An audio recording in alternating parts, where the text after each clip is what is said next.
Action.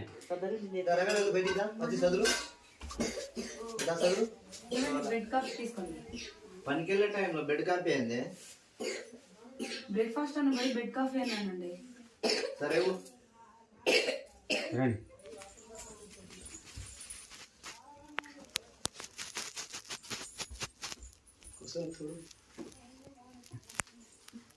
తిన్నాను.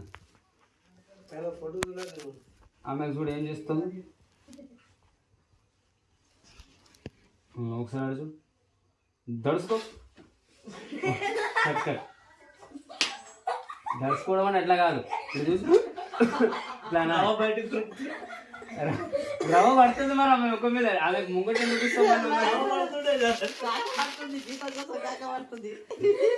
జీతం కోసం కాక పడుతున్నప్పుడు ఆ మాత్రం